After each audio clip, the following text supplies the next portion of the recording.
praktikum kali ini yaitu 1. Untuk menentukan besarnya stimulus threshold. 2. Untuk melihat fase laten, kontraksi, dan relaksasi. 3. Untuk mengamati pengaruh frekuensi pemberian stimulus terhadap kontraksi otot.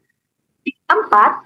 Untuk mengamati pengaruh kekuatan stimulus terhadap kontraksi otot.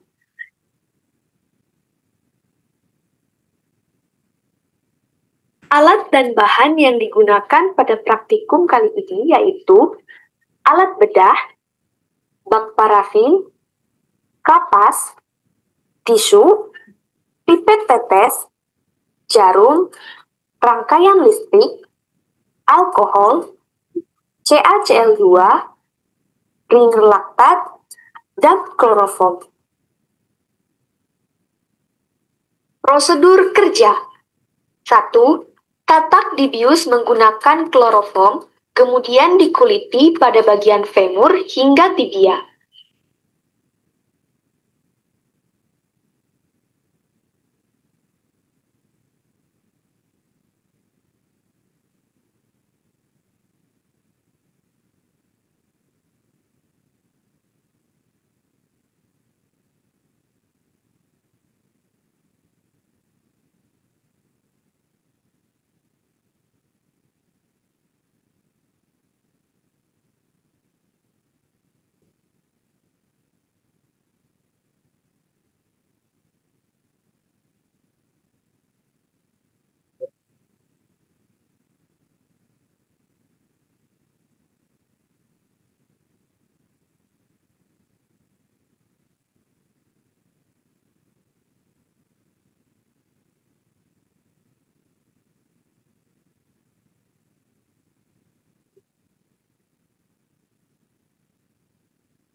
Kemudian diberi rangsangan listrik pada bagian tibia dan femur dengan rangkaian listrik 1,5 volt, 3 volt, dan 4,5 volt secara bergantian, kemudian diamati responnya.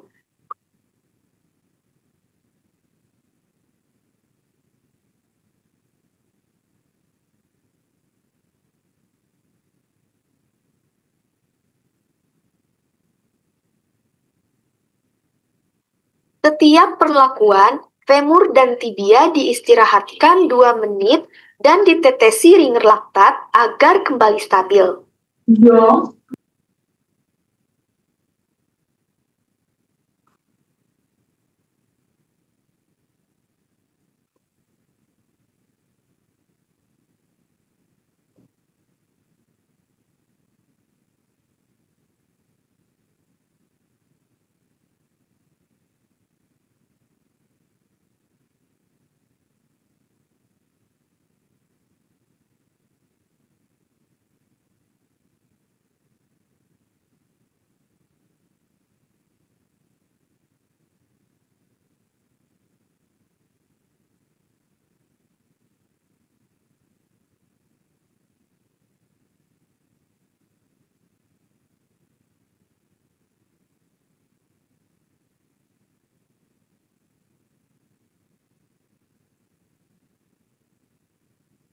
Perlakuan selanjutnya dengan memberikan rangsangan kimia berupa alkohol 5% dan 10% serta CaCl2 3 mmol dan 5 mmol pada bagian femur dan tibia, kemudian diamati responnya. Setiap perlakuan, femur dan tibia diistirahatkan 2 menit dan ditetesi ringer laktat agar kembali stabil.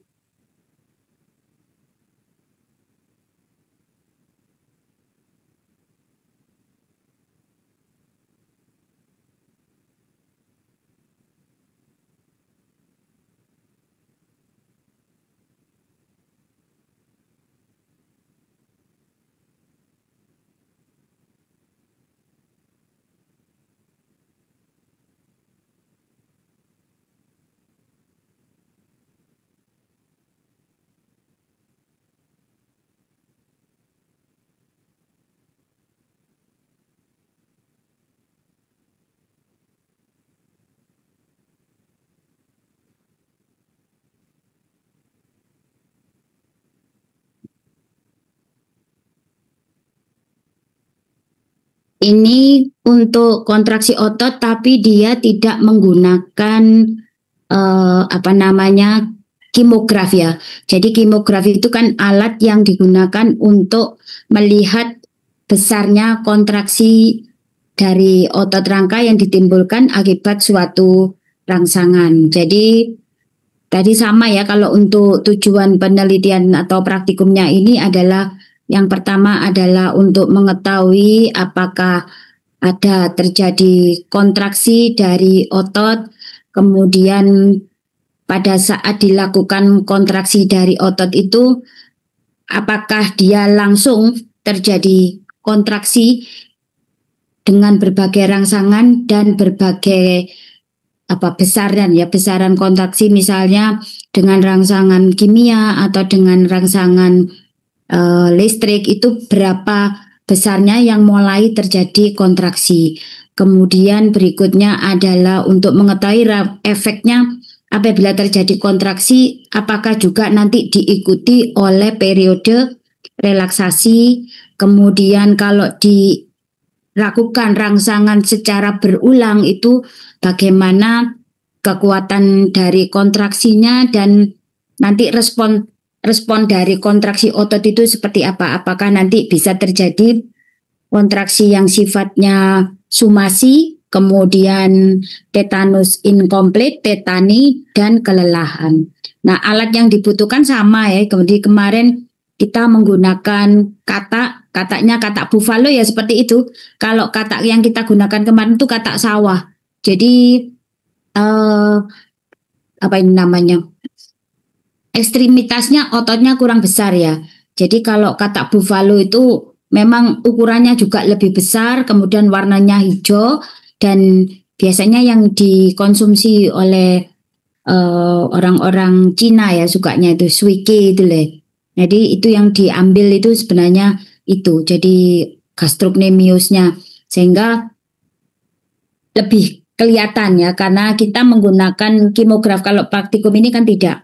Kemudian untuk jenis anestesinya, mereka ini menggunakan anestesi dengan bahan kimia. Jadi ada yang kalau bahan kimia itu kita gunakan kloroform. Jadi dengan dia diberikan gas cairan kloroform itu nanti kan menguap cairannya, sehingga dia akan menghirup udara yang mengandung kloroform. Nah, ini akan menyebabkan teranestesi atau dia langsung tidak sadar sehingga menjadi teranestesi. Nah, kenapa pada penelitian itu jarang yang menggunakan kimia? Karena kalau zat kimia itu kan masuk melalui udara, bercampur dengan udara, masuk ke dalam hidung ya, ke dalam hidung, kemudian kan mempengaruhi otak. Jadi kemarin kan sudah ya kita pelajari sincranialis nervus cranialis 1. Jadi kan dia akan mempengaruhi otak di pusat kesadaran, kemudian kan dia juga mempengaruhi organ-organ yang lainnya. Kemudian zat kimia tadi juga akan masuk ke dalam darah. Nah, karena dia masuk ke dalam darah, maka akan mempengaruhi indikator-indikator yang mungkin akan dicek dalam suatu penelitian, sehingga jarang menggunakan kloroform. Bisa juga digunakan menggunakan ketamin ya. Jadi injeksi ketamin itu juga bisa dilakukan untuk anestesinya. Itu juga obat-obatan biasanya digunakan kalau untuk tikus. Kemudian juga bisa digunakan merusak batang otak seperti yang kita lakukan kemarin. Kemudian seharusnya kemarin itu ada rangsangan yang diberikan tuh macam-macam ya. Rangsangan secara langsung itu melalui ototnya, secara tidak langsung melalui sarafnya. Jadi rangsangannya ada rangsangan listrik atau mekanik ya. Kemudian bisa juga rangsangan suhu atau juga rangsangan bahan kimia. Jadi sama yang digunakan pada penelitian praktikum ini. Kemudian untuk prosedur kerjanya kemarin sudah ya, kalian sudah melakukan. Jadi kita setelah katak itu teranestesi, kita kuliti kulit di bagian ekstremitasnya. Kemudian nanti kita Kalau kemarin kan kita ambil gastrocnemiusnya ya. Di sini penelitian atau praktikum ini tidak mengambil, jadi dia hanya membuka kulitnya aja, sehingga secara utuh ya. Ini sudah nanti, bentar. Nah, ini sudah preparasi secara utuh. Kalau kita kemarin kan kita ambil di tendon sini, jadi dipotong di tendon Achilles, kemudian juga di bagian atas ya. Kemudian nanti kita lakukan preparasi. Jadi intinya sama. Jadi kita akan memberikan rangsangan pada berbagai konsentrasi atau berbagai voltase. Jadi voltase yang kecil dulu. Nah, kita lihat apakah kalau diberikan voltase kecil tadi itu dia terjadi kontraksi atau tidak. Secara bergantian, kemudian Nah, kalau voltasenya kecil, dia masih belum ada respon. Nah, ini responnya ya, ada kontraksinya.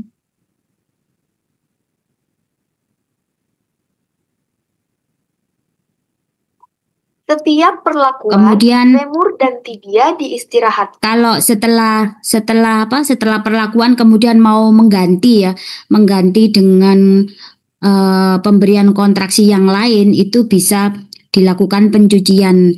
Pencuciannya dengan menggunakan ringer laktat, di mana ringer laktat ini kan mengandung glukosa, kemudian juga mengandung elektrolit.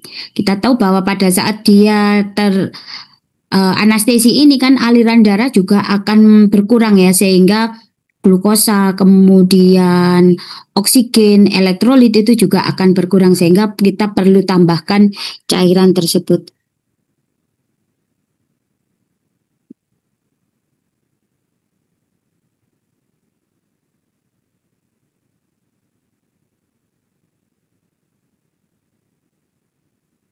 Jadi ini sudah terjadi kontraksi ya. Jadi pada saat dirangsang, nah ini juga terjadi kontraksi. Nah, kita bisa melihat kalau ini kontraksi yang terus-menerus karena adanya rangsangan yang terus-menerus ya. Jadi kalau rangsangan itu ada yang diberikan secara ada jeda waktu, ada yang terus-menerus. Kalau ini jeda waktu ya.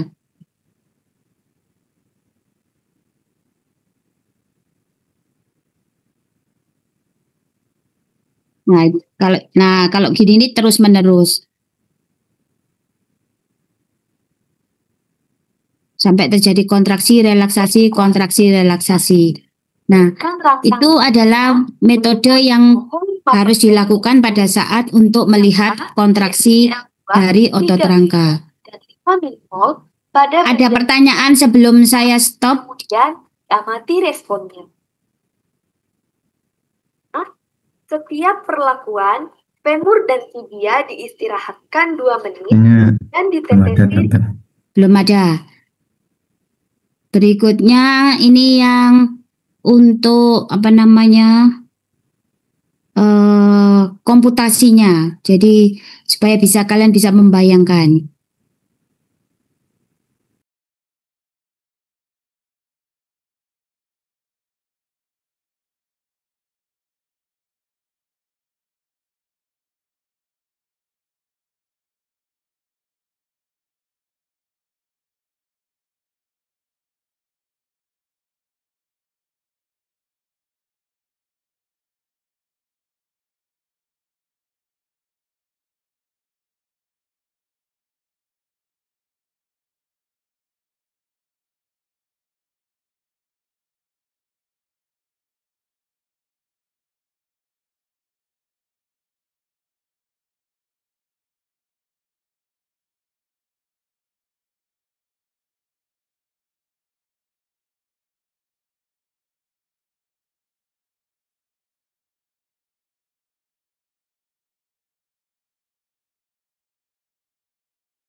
Dari praktikum yang pertama ini sudah paham belum?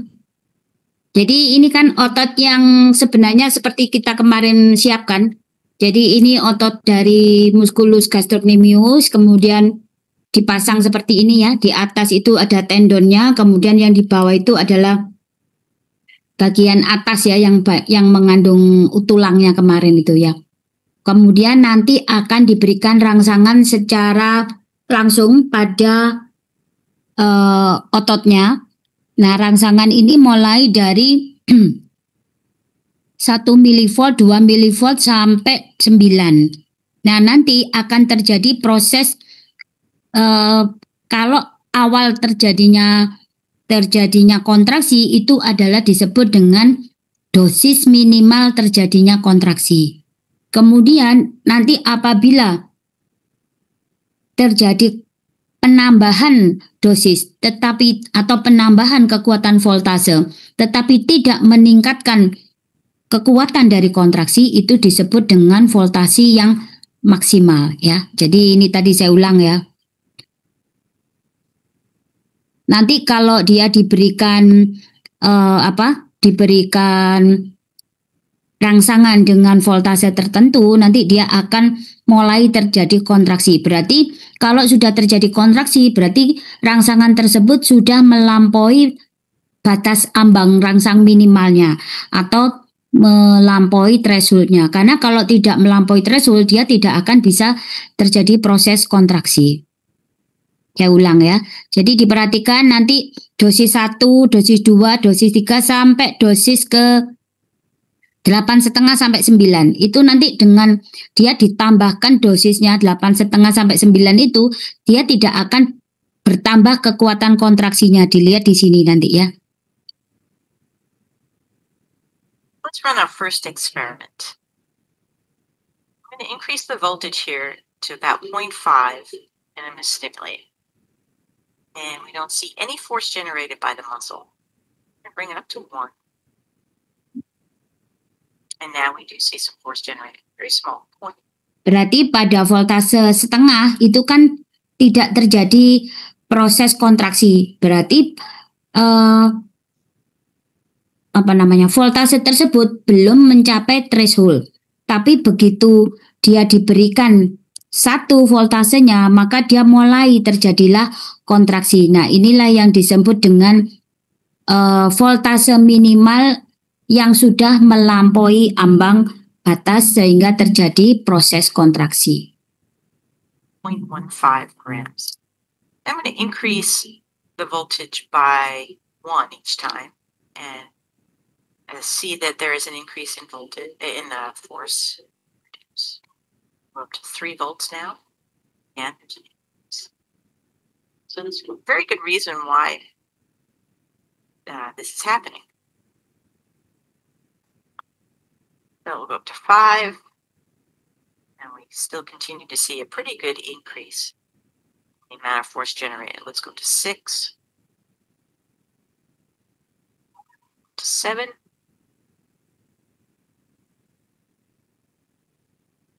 let's go up to 8. And you might remember where we started to see smaller and smaller incremental changes. So here we've got 1.81. You might remember between 8 and 9, there was a very small change, but I'm going to bring it up to 8.5. See if there's a change.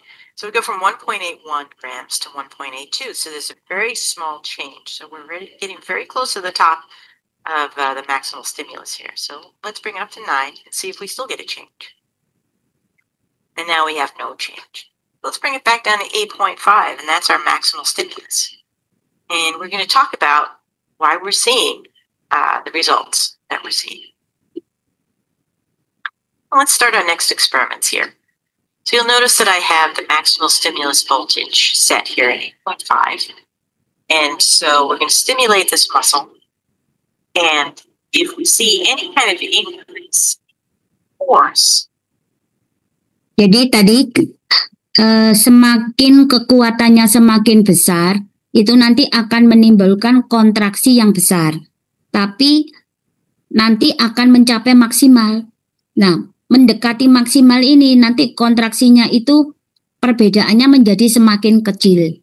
Kalau tadi kan yang pertama tadi kekuatannya cuma 1 voltase, tadi kekuatannya mungkin cuma 1 ya. Kemudian yang kedua langsung 2, 4, 9 sampai 5 kan tadi ya. Nah, kekuatannya itu tadi nanti sampai 8 tadi ya. Kekuatannya itu semakin lama semakin kecil jaraknya. Jadi kalau misalnya tadi 8,5 itu sudah kekuatannya sudah misalnya di 5 gitu ya. Nanti 8,6 itu naiknya ya cuma 5, berapa gitu. Jadi sedikit sekali naiknya. Jadi nanti sampai pas 9 dia akan mencapai maksimal, dan 9,5, 9, 10 itu dia tidak akan bisa menaikkan lagi. Jadi kalau rangsangan diberikan secara single stimulus itu artinya 1 kali rangsangan kemudian berhenti. Diberikan lagi rangsangan lagi dengan kekuatan voltasenya bertambah, kemudian dilihat responnya lagi, itu berhenti. Maka akan terjadi gelombang kontraksi yang semakin lama semakin besar sesuai dengan kekuatan voltasenya sampai nanti akan mencapai respon yang maksimal, sehingga dengan penambahan voltase tidak terjadi peningkatan respon. Saya lanjutkan.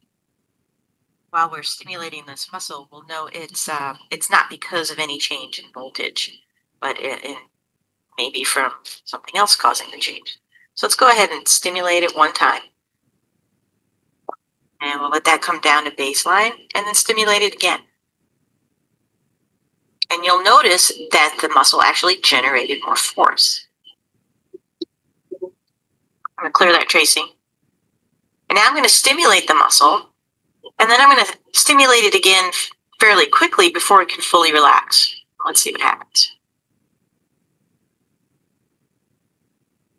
So you see it generates even more force. Okay. So we'll clear this tracing 1 more time, and let's do this 4 times in a row.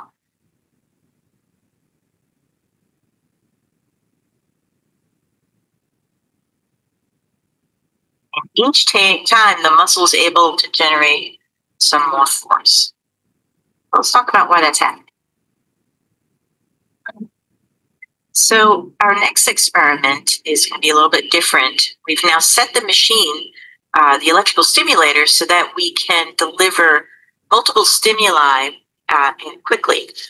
So we can change how many stimuli that the muscle receives per second right here, set at 50. And the voltage is set at 8.5, which is the maximal voltage. And so we're going to go ahead and stimulate this muscle 50 times per second. And we see these contraction twitches, these waves here. And we actually see the force, the amount of force starting to drop off. I'm going to go ahead and stop this now. And we're going to talk about it.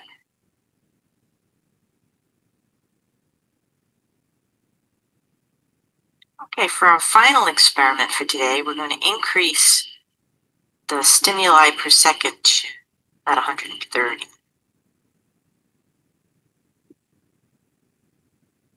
And let's see what happens.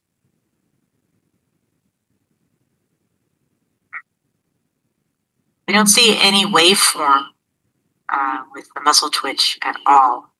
And we see a fairly quick drop off here in force. Okay, let's discuss what we see.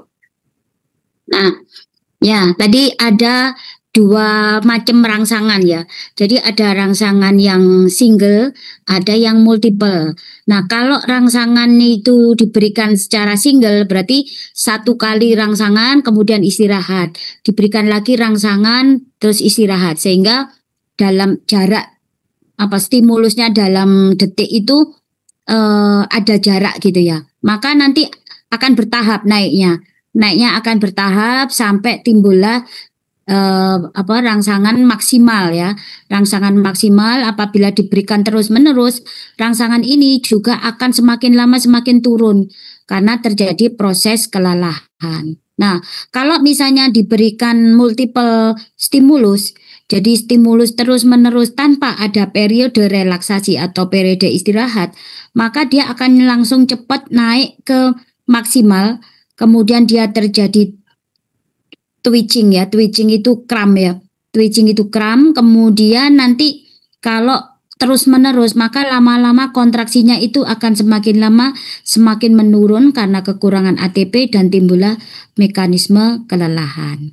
Nah, ini yang harusnya kemarin kita lakukan sehingga kita bisa melihat gambaran terjadinya berbagai macam kekuatan kontraksi akibat berbagai macam rangsangan. Sampai sini ada pertanyaan. This is basically for section 1 because today lecture spent some time with this chart and it's very important because it's an excellent swam. So like especially section 1 to go to page to E22 in the textbook and reference this chart. It's figure 10.15. Okay.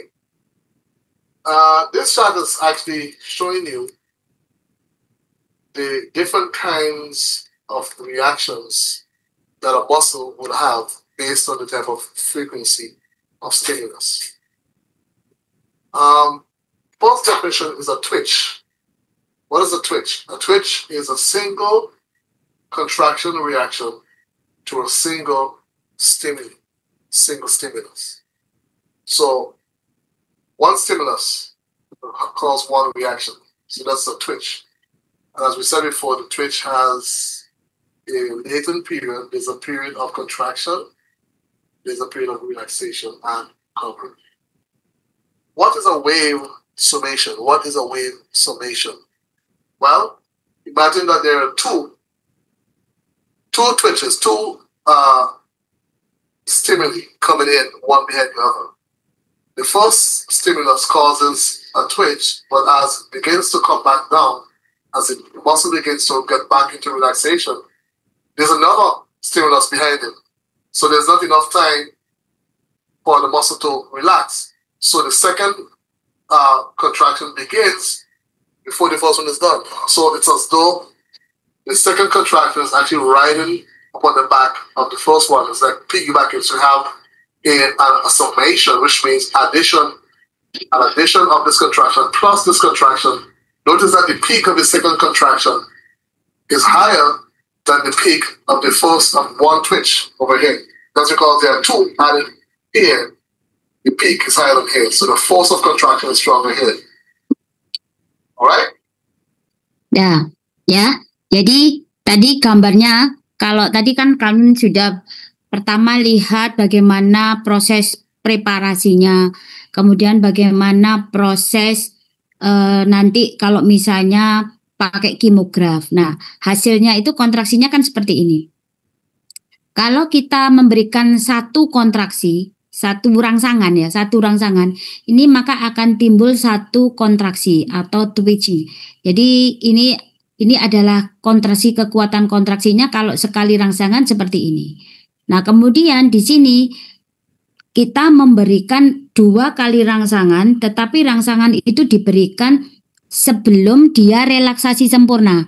Jadi misalnya 1 kali rangsangan gitu ya, maka dia akan timbul reaksi respon sesuai dengan rangsangan yang pertama. Kemudian di sini akan kita lakukan lagi rangsangan lagi. Jadi sebelum dia mengalami relaksasi, maka dilakukan kontraksi kedua, dilakukan rangsangan kedua, maka akan terjadi kekuatan kontraksinya itu lebih tinggi dibandingkan yang pertama.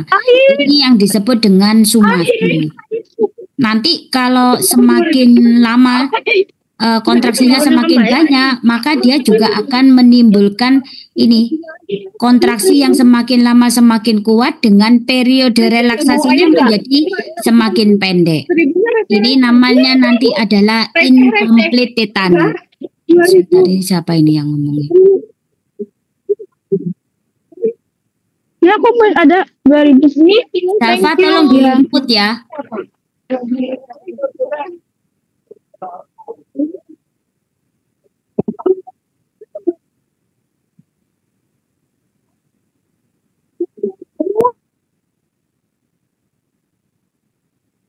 Ya, kita lanjutkan ya. So this is called summation, the addition of one contraction to others. And the more stimuli occurring at the same time, the more of these climbing addition or summation of waves that are occurring.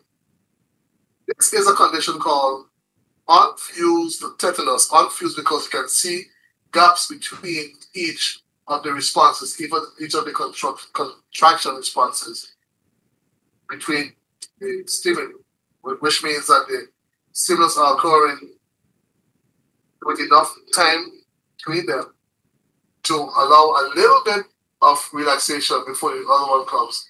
And so this in itself is a type of summation. This is a type of summation, but it's just that it's occurring at regular intervals. So it gives you a condition called tetanus, but it's an unfused tetanus because you have these areas of relaxation in between it. Notice, however, that the peak of each new contraction is higher than the peak before. Again, showing you the summation, the addition contractions. This situation over here, and again, I want you to refer to your diagram, because if you refer to your diagram, you'll see the different speeds at which the stimuli are coming in. Across here is a burst of stimuli that is happening so fast. The frequency is so high that fuse all of this into a smooth, continuous contraction. That's why this is called fused tetanus, because we have fused all of this. It's so fast that there's no time at all to relaxation. So it's fused and it's a climb. And notice how high the peak is. Notice as we get to a certain peak, it plateaus. All right. So this point is tetanus. All right. Here's the point of fused tetanus contraction, and this is the tetanus plateau right here. All right. The muscle can consistently remain with this tension unlimited. There's a point in time when energy, when ATP, sugar, other things like that was going to run out. And so the muscle will fatigue. And here's where you see start on my down. That's the point of fatigue. What I want you to know for tomorrow is the difference between a twitch, what is wave summation, all right? A type of summation called unfused tetanus. And to understand that this is sustained contraction because of high frequency of stimuli. This point, therefore, this is tetanus, and from this point onwards, this is fatigue. Okay? So read your text, go through your textbook, the page that I gave you, page 322, look at figure 10.15. Go through this whole situation here, this whole set of response of muscles to stimuli, because you need to do this for tomorrow's exam. All right? Good luck unto you. So it's good having you guys for this summer session. Wish you luck. Wish that all of you get a grade that you're satisfied with. Bye-bye. Nah, tadi kalau cek bye-bye dulu biar nggak ganggu. Nah, ini ya. Ini kalau misalnya tadi kontraksi itu diteruskan ya, jadi rangsangan itu diteruskan, maka akan terjadi kontraksi kan ini. Ini adalah incomplete ya, incomplete tetani. Nah, nanti lama-lama dia akan terjadi complete tetani. Complete tetani ini di mana kondisi kontraksi yang tidak disertai dengan relaksasi.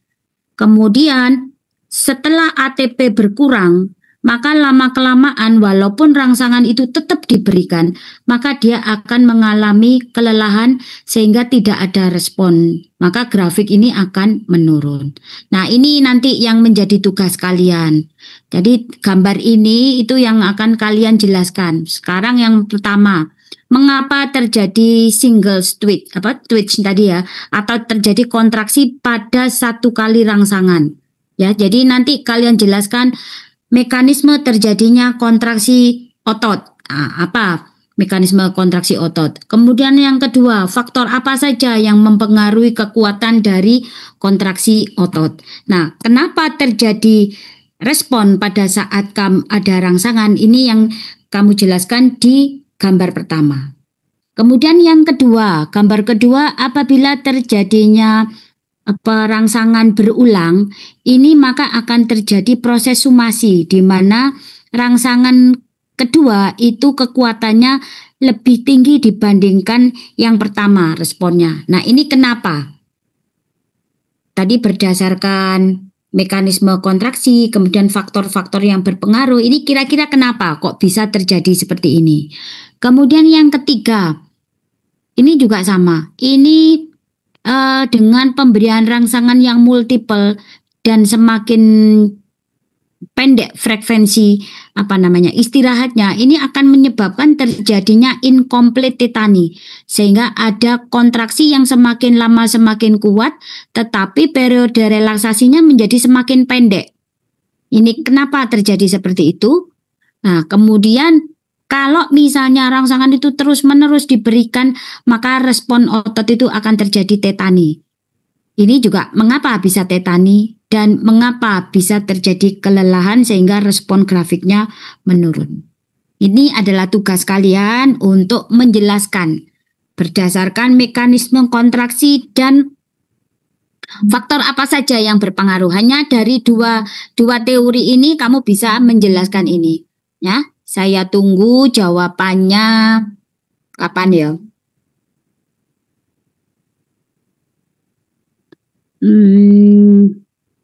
Berapa hari ya? Seminggu ya? Praktikum dikumpulkan. Nanti kamu lihat jadwalnya, jadi segera dikumpulkan ya. Nanti ujian saya keluarkan dari sini untuk responsinya. Jadi responsinya bukan milih ya. Responsinya short AC atau mungkin short AC atau long AC. Jadi nanti kalian harus bisa betul-betul jawab dengan baik ya. Proses ini kamu baca mekanisme kontraksi otot, kamu baca faktor-faktor yang mempengaruhi terhadap kontraksi otot. Nah, dari sini kamu akan bisa menjawab semuanya.